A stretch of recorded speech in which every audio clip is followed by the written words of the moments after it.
Pentecostal assembly church Bokaro city के online service में आपका स्वागत है। आइए हम प्रार्थना करें और प्रार्थना के द्वारा अपने सभा को शुरू करें। पवित्र पवित्र महान जीवित सामर्थ्य सेनाओं के आवा परमेश्वर, धन्यवाद, स्तुति, गौरव, महिमा और प्रशंसा करते हुए तेरे चरणों के पास आते हैं।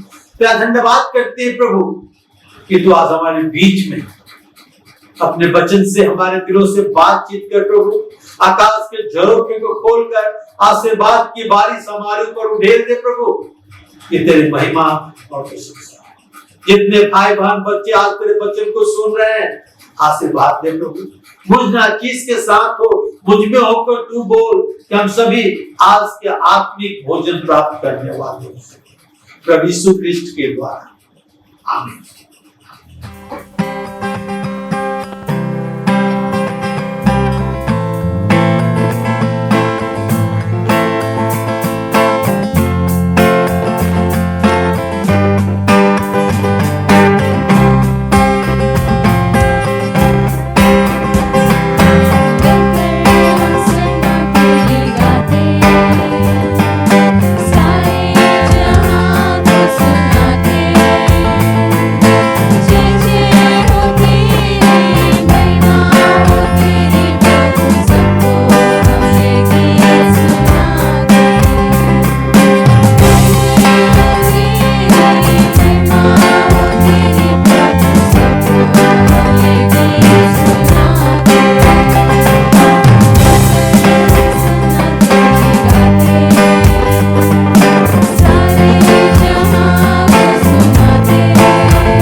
आराधना करूं, पाप क्षमा कर जीवन दे दे, दया की याचना करूं, तेरी आराधना करूं।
सभी खड़े हो जाएं।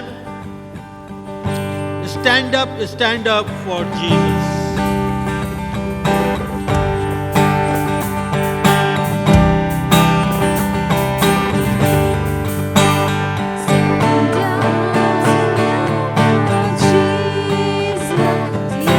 Shoulders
आज हम देखेंगे कि किस प्रकार ईश्वरीय स्वभाव एक मनुष्य के जीवन में क्रियाशील हो जाता है। Divine nature activated in our life. प्रभु यीशु मसीह के कुछ पदों को हम पढ़ते हैं, प्रभु यीशु मसीह के बारे में कुछ पदों को हम पढ़ते हैं जो पौलुस प्रेरित के द्वारा फिलिपियों की पत्री 2 अध्याय के 5 से 9 पद में लिखा हुआ है। यहां इस प्रकार लिखा हुआ है, जैसा यीशु मसीह का स्वभाव था वैसा ही तुम्हारा स्वभाव हो। जिसने परमेश्वर के स्वरूप में होकर भी परमेश्वर के तुल्य होने को अपने बस में रखने की वस्तु न समझा, वरन अपने आप को ऐसा शून्य कर दिया कि दास का स्वरूप धारण किया और मनुष्यों के समानता में हो गया, और मनुष्य के रूप में प्रकट होकर अपने आप को दीन किया और यहाँ तक आज्ञाकारी रहा कि मृत्यु, क्रूस की मृत्यु भी सह ली। इस कारण परमेश्वर ने उसे अति महान भी किया और उसको वो नाम दिया जो सब नामों में श्रेष्ठ है। जिस प्रकार मैं बताया कि आज हम देख रहे हैं कि किस प्रकार ईश्वरीय स्वभाव एक विश्वासी के जीवन में क्रियाशील हो जाता है। यह हमारे जीवन को ईश्वरीय स्वभाव क्रियाशील बना देता है। कहता है जैसा मसीह यीशु का स्वभाव था वैसा ही तुम्हारा स्वभाव भी हो। जैसा प्रभु यीशु मसीह का स्वभाव था वैसा ही तुम्हारा स्वभाव हो, जो परमेश्वर के तुल्य होकर भी अपने आप को अपने बस में रखने की वस्तु न समझी और अपने आप को शून्य कर दिया, यहां तक शून्य किया कि दास का रूप धारण किया और मनुष्य के समानता में हो गया। तो अपनी सारी स्वर्गीय महिमा, विभव, सामर्थ्य को छोड़कर हम पापियों को बचाने के लिए इस पृथ्वी पर एक मनुष्य बनकर आ गया और यहां तक आज्ञाकारी रहा, परमेश्वर के प्रति यहां तक आज्ञाकारी रहा कि मृत्यु, क्रूस की मृत्यु भी सही। इस कारण परमेश्वर ने उसे अति महान भी किया और उसको वो नाम दिया जो सब नामों से श्रेष्ठ है, सब नामों से ऊंचा है। आइए हम अपने जीवन में प्रभु यीशु मसीह के स्वभाव को लाएं कि वो उसे, यानी प्रभु यीशु मसीह के स्वभाव को अपने जीवन में क्रियाशील बनाएं। इसका अर्थ यह है कि हम ईश्वरीय स्वभाव को अपने जीवन में क्रियाशील बनाएं। जिस प्रकार प्रभु यीशु मसीह का स्वभाव था वैसा ही हमारा स्वभाव हो। प्रभु यीशु मसीह का स्वभाव क्या था? दया, लोगों की सहायता करना, लोगों की मदद करना, भूखों को खिलाना, कोढ़ियों को शुद्ध करना, बीमारों को चंगा करना। और परमेश्वर का वचन कहता है कि वही स्वभाव हमारे अंदर होना चाहिए। प्रभु यीशु मसीह अपने स्वर्गीय अधिकार को छोड़कर और परमेश्वर के लिए कि परमेश्वर मनुष्यों को बचा सके, ईश्वर से मनुष्य बनकर इस संसार में आया। वो अपने जीवन को हमारे लिए उधेड़ दिया कि हमारे पापों के बदले में मूल्य चुका सके, हमारे पापों से अपने लहू के द्वारा खरीद सके। फिलिपियों की कलीसिया को पौलुस प्रेरित लिखता है, एक दूसरों के साथ सहमति बनाए रखो, सहमति बनाए रखो। पहले के कलीसिया में मतभेद था, आज के कलीसिया में मतभेद है और पौलुस प्रेरित कहता है कि हमें सहमति बनाए रखना है, हम एक दूसरे की सेवा करना है। जिस प्रकार प्रभु यीशु मसीह दूसरों की सेवा की, वही स्वभाव हमारे अंदर होना चाहिए कि हम दूसरे की सेवा करें। हम केवल अपने विषय में न सोचे और दूसरे के विषय में भी सोचे। प्रभु की में रहकर दूसरे की सेवा करे, दूसरे की खुशी की खोजी बने। तो आज हम देख रहे हैं किस प्रकार स्वर्गीय स्वभाव, ईश्वरीय स्वभाव हमारे जीवन में क्रियाशील हो जाता है। ईश्वरीय स्वभाव साउल के जीवन में क्रियाशील हुआ। साउल के विषय में हम और आप जानते हैं किस प्रकार साउल लोगों को सताया करता था, खासकर विश्वासियों को सताया करता था, मारकर उन्हें बंदी गृह में डालता था, उन पर अत्याचार करता था। जब स्तिफनुस को पथरवाह किया गया तो साउल उसमें उपस्थित था, सहमति था उसका। साउल व्यवस्था का पालन करने वाला व्यक्ति था। साउल पहले पीढ़ी के मसीह को सताया करता था, मारा करता था और एक दिन महायाजक के पास जाकर यह पत्र मांगा कि दामिश्क में जो विश्वासी हैं उन्हें बंदी गृह में डाले और उन्हें यरूशलेम ले आए। जो दमिश्क के नजदीक वो जा रहा था तो उस पर ज्योति चमकी और वो गिर पड़ा और उसे सब सुनाई दिया कि हे शाऊल तू मुझे क्यों सताता है। आइए हम निकाले प्रेरितों के काम 9 अध्याय के 1 से 6 पर। Acts of apostle chapter 9 1 to 6। और साउल अब तक प्रभु के चेलों को धमकाने और घात करने की धुन में था। महायाजक के पास गया और उससे दमिश्क के आराधनालयों के नाम पर इस अभिप्राय से चिट्ठी मांगी कि क्या पुरुष क्या स्त्री जो इस पंथ पर पाए जाते हैं उन्हें बांध कर यरूशलेम लाए। परंतु चलते चलते वो दमिश्क के निकट पहुंचा तो एकाएक आकाश से उसके चारों ओर ज्योति चमकी और वो भूमि पर गिर पड़ा और यह सब सुना, हे साउल तू मुझे क्यों सताता है। उसने पूछा तू कौन है। उसने कहा मैं यीशु हूँ जिसे तू सताता है, परंतु उठकर नगर में जा और जो कुछ तुम्हें करना होगा मैं तुझे बताऊंगा।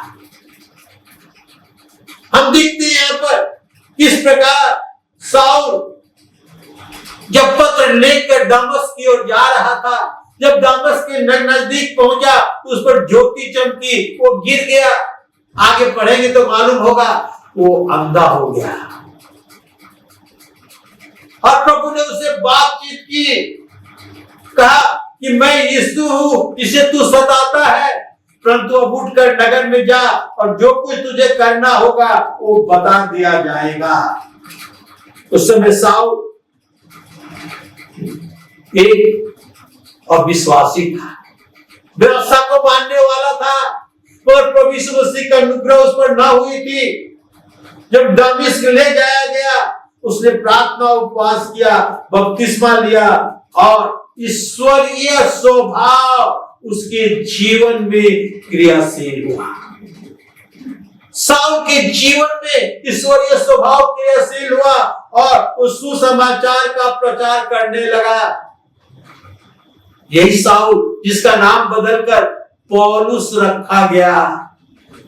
पौलुस प्रभु के लिए महान और अद्भुत काम किया।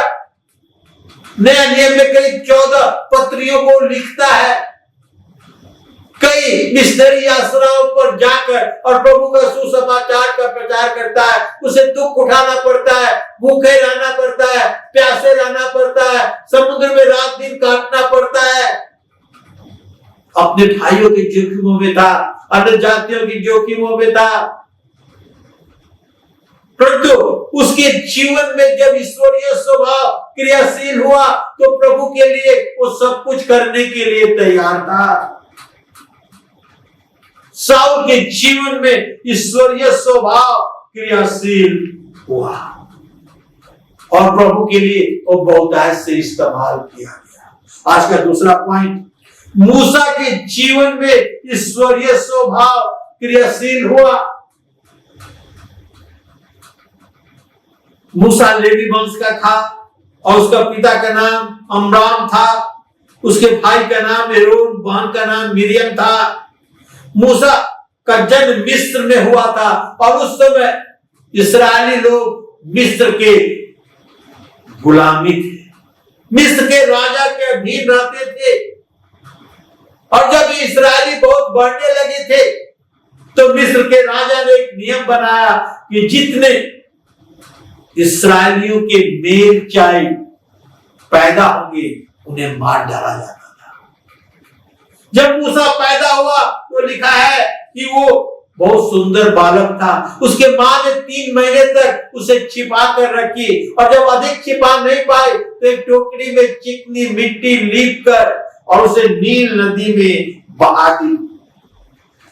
उसकी बहन मिरियम दूर खड़ी होकर सब देख रही थी और फिर उनकी बेटी नील नदी में जब नहाने गए अपने सहेलियों के संग और मूसा को उसने पाया और उसे उठाकर और अपने राज दरबार में ले गई और मूसा को अच्छी शिक्षा दी। मूसा का लालन पोषण किया और हम देखते हैं एक दिन एक मिस्री व्यक्ति और इस्राएली व्यक्ति लड़ रहे थे और मूसा ने मिस्री को मारकर बालू में दबा दिया। मूसा तो इस्राएली था परंतु मिस्र के राजभवन में रहकर और उसकी लालन पालन हुई थी। उसकी माता खुद उसका सेवक बनकर, दासी बनकर और फिरौन की राजकुमारी का दासी बनकर मूसा का लालन पोषण की और मूसा को अपने धर्म के विषय में बतलाए उसका परमेश्वर यहोवा है। और अब देखते हैं जब वो मिस्री को मार डाला, बालू में गाड़ दिया, कुछ दिन के बाद 2 इस्राएली लड़ रहे थे और मूसा ने उससे बात किया कि तुम इस्राएली होकर आपस में क्यों लड़ते हो। तुम में से एक कहा जिस प्रकार तूने उस मिस्री को मारकर बालू में गाड़ दिया था हमें भी मारना चाहता है क्या। और मूसा डर के मारे वहां से भागा और भागकर मिद्यान को गया और 40 वर्ष के आयु में मिद्यान के याजक यित्रो की बेटी से शादी की और 40 वर्षों तक अपने ससुर यित्रो को भेड़ बकरी को चराया। परमेश्वर ने मूसा को चुना था और जब वो भेड़ बकरी को चढ़ा रहा था तो परमेश्वर ने उसे दर्शन दिया। हम देखेंगे निर्गमन उसके 3 अध्याय के 12 पद में, एक्सोडस चैप्टर 3 वर्स 12, उसने कहा निश्चय मैं तेरे संग रहूंगा और इस बात का कि तेरा भेजने वाला मैं हूं तेरे लिए चिन्ह होगा कि जब तुम इस्राएलियों को निकाल चुके तो तुम इसी पहाड़ पर उपासना करोगे। मूसा अपने भेड़ बकरियों को चला रहा था और एक अद्भुत घटना घटी। मूसा क्या देखता है कि झाड़ी में आग लगी हुई है मगर झाड़ी जलकर भस्म नहीं हो रही है और ये अद्भुत घटना देखने के लिए नजदीक जाने को पूरा तो आवाज आई, मूसा तो अपने पैर की जूतियों को उतार दे क्योंकि जिस स्थान पर तू खड़ा है वो पवित्र है। और जब मूसा उस झाड़ी को देखा तो परमेश्वर ने उससे बातचीत की कि मैं तुझे मिस्र में भेजना चाहता हूँ। वहां के लोगों की चिल्लाहट, वहां के लोगों की प्रार्थना मुझे सुनाई दी है और तू उन्हें मिस्र से निकालकर एक ऐसे देश में ले जाएगा जहां दूध और मधु की धारा है। निर्गमन उसके 3 अध्याय के 13 और 14 पद मैं आपके सामने पढ़ना चाहता हूं। मूसा ने परमेश्वर से कहा कि जब इस्राएलियों के पास जाकर उनसे कहूंगा कि तुम्हारे पितरों के परमेश्वर ने मुझे तुम्हारे पास भेजा है और यदि वो मुझसे पूछे कि उसका नाम क्या है तो मैं क्या बताऊंगा। परमेश्वर ने मूसा से कहा मैं जो हूं सो हूं। फिर उसने कहा तू इस्राएलियों से कहना कि जिसका नाम मैं हूं उसी ने तुम्हारे पास भेजा है। हम देखते हैं ईश्वरीय अधिकार, परमेश्वर कहता है जिसका नाम मैं हूं उसी ने तुम मुझे भेजा है। आगे हम पढ़ेंगे निर्गमन के पुस्तक 4 अध्याय के 2 से 8 पर, तो हम देखते हैं कि परमेश्वर मूसा के हाथ में जो लाठी था उस लाठी से अद्भुत काम करता है। जब वो लाठी भूमि पर डाल देता है तो सांप बन जाता है और मूसा के उसके सामने से भागने लगता है। तब यहोवा कहता है बढ़ के उसके पूंछ को पकड़ ले, और जो पूंछ को पकड़ लेता है तो फिर से लाठी बन जाता है। परमेश्वर था इब्राहिम का परमेश्वर, इसहाक का परमेश्वर और याकूब का परमेश्वर यहोवा यूं तुझे दर्शन दिया है। हम देखते हैं किस प्रकार परमेश्वर ने उसे दर्शन देकर और उसे बतलाता है कि किस प्रकार मैं तेरे साथ हूं। तब यहोवा ने कहा यदि वे तेरे बात को प्रतीति ना करेंगे तो पहले चिन्ह न माने तो दूसरा चिन्ह दिखाना। पहला चिन्ह क्या था? लाठी को सब बन जाना। दूसरा, जब वो अपने छाती पर हाथ ढाप के रखता है तो देखते हैं कि वो पूर्ण हीम के समान श्वेत हो जाता है। हम देखते हैं कि मूसा के जीवन में ईश्वरीय सामर्थ्य क्रियाशील होता है। वो मिस्र देश से लौटकर आया।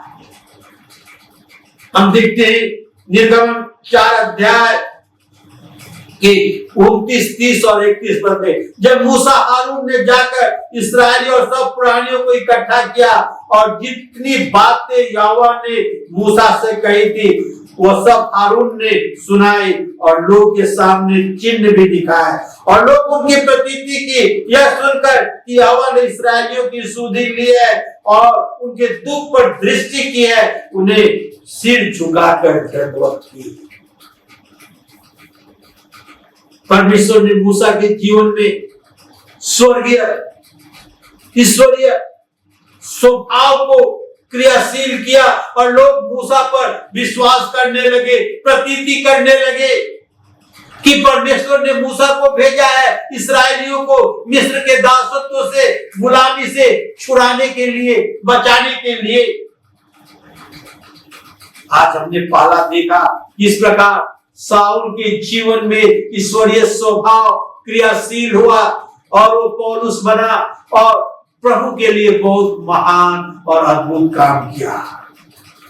मूसा के जीवन में किस प्रकार स्वर्गीय स्वभाव क्रियाशील हुआ और परमेश्वर ने मूसा के हाथ में अपने हाथ को रखकर और अद्भुत काम किया।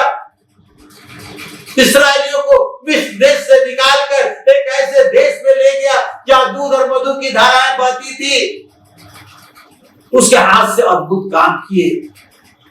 चट्टान से पानी निकाला, लाल समुद्र को 2 भागों में कर दिया। उसके कहने पर परमेश्वर ने आकाश से मन्ना गिराकर उनकी भोजन का इंतजाम किया। हमारा परमेश्वर जो सर्वशक्तिमान परमेश्वर है, वो चाहता है कि हम और आप उसके नजदीक आए, हम और आप उसके पास आए, कि हमारे और आपके जीवन में ईश्वरीय स्वभाव क्रियाशील हो, कि हम परमेश्वर के लिए बहुत ऐसे इस्तेमाल किए जा सके। आज हमने 2 व्यक्तियों के विषय में बतलाया। पहला पौलुस, जो मसीहों को सताया करता था, उन्हें बंदीगृह में डाला करता था, महायाजक से इस अभिप्राय से पत्र लिया कि दामिश्क में जाकर जो विश्वासी पाए जाते हैं उन्हें सताए, बांधकर यरूशलेम के जेल में लाए। प्रभु यीशु मसीह दामिश्क के रास्ते पर उससे बातचीत करते हैं। वो भूमि पर गिर जाता है, प्रकाश देखता है, अंधा हो जाता है। किस प्रकार परमेश्वर उसे ले जाता है, किस प्रकार परमेश्वर उससे बातचीत करता है। हम देखते हैं कि किस प्रकार साउल के जीवन में ईश्वरीय स्वभाव क्रियाशील होता है और प्रभु के लिए वो महान काम करता है। सुसमाचार का प्रचार करता है, मिशनरी यात्रा कर कर और दूर दूर देशों में प्रभु के सुसमाचार का प्रचार करता है, कलीसिया का स्थापना करता है। मूसा के जीवन में ईश्वरीय स्वभाव हुआ। मूसा जो भाग गया था, जब भेड़ बकरी को चरा रहा था तो उसने एक अद्भुत घटना देखी। एक झाड़ी जल रहा था मगर वो भस्म नहीं हो रहा था। वो देखने के लिए बोला तो परमेश्वर के शब्द सुनाई दिया, मूसा मूसा जिस स्थान पर तू खड़ा है वो पवित्र है, अपने पांव की जूतियों को निकाल दे। जब मूसा वहां देखने गया तो परमेश्वर ने उसे बातचीत किया, कहा कि मैं तेरे इस इब्राहिम, इसहाक और याकूब का परमेश्वर हूं और तुझे मैं वापस भेजता हूं मिस्र देश में। वहां के लोगों की प्रार्थना मुझे सुनाई दी है, वहां के लोगों का दुख मैंने देखा है और जा उन्हें छुड़ा कर ला। मूसा कहता है कि वे मेरी बात को कैसे मानेंगे कि तू इब्राहिम, इसहाक और याकूब का परमेश्वर है जो तू मुझे भेजता है। वे कहेंगे जाकर कहना कि मैं जो हूं सो हूं। मूसा कहता है कि तू मुझे चिन्ह दे। परमेश्वर बोलता है तेरे हाथ में क्या है? होता है लाठी, उसे जमीन पर रख दे। जब जमीन पर रखता है तो सांप बन जाता है, मूसा भागने लगता है। परमेश्वर कहता है उसकी पूंछ पकड़ ले, वो लाठी बन जाएगा। दूसरा कहता है अपने हाथ को अपने छाती में लगाकर ढाप दे, वो कोट श्वेत बन जाता है और फिर वो ढाप कर निकालता है तो ठीक बन जाता है। हम देखते हैं कि किस प्रकार परमेश्वर मूसा को चिन्ह देता है और मूसा के जीवन में ईश्वरीय स्वभाव क्रियाशील हो जाता है और वो मिस्र में जाकर और इस्राएलियों को इकट्ठा करता है। मिस्र में जाकर इस्राएलियों को इकट्ठा करता है और हम देखते हैं कि मूसा के जीवन में किस प्रकार ये बात क्रियाशील हुआ। जब मूसा मिस्रियों को छुड़ाने के लिए फिरौन के पास गया तो फिरौन उसे जाने से मना किया, कहा कि नहीं, मैं उसे जाने नहीं दूंगा। हमारा परमेश्वर जो सर्वशक्तिमान परमेश्वर है वो हमारे साथ है, हमारी सहायता करता है, हमारी मदद करता है, हमारी अगुवाई करता है। और मूसा ने परमेश्वर के वचन के अनुसार मिस्र के देश पर 10 विपत्ति लाई। पानी खून बन गया, पूरे नील नदी का पानी खून बन गया। लोगों को पीने नहाने के लिए पानी नहीं था। मेढक का बहुतायत से आना, कुटकियों का आना, डांस का आना, पशुओं का मारा जाना, फफोले निकलना, ओले गिरना, टिड्डियों को लाना, अंधकार आना और 10वां पहलौठे को मारा जाना। और उस दिन हम देखते हैं कि सारे इस्राएली जो हैं मिस्र देश को छोड़कर और निकल जाते हैं। उस देश में जाने के लिए यहाँ दूध और मधु की धारा बहती है। ये क्यों हुआ? क्योंकि मूसा के जीवन में स्वर्गीय स्वभाव क्रियाशील हुआ। परमेश्वर अपना दाहिना हाथ मूसा के दाहिने हाथ में कर सदा का नाम कर लिया।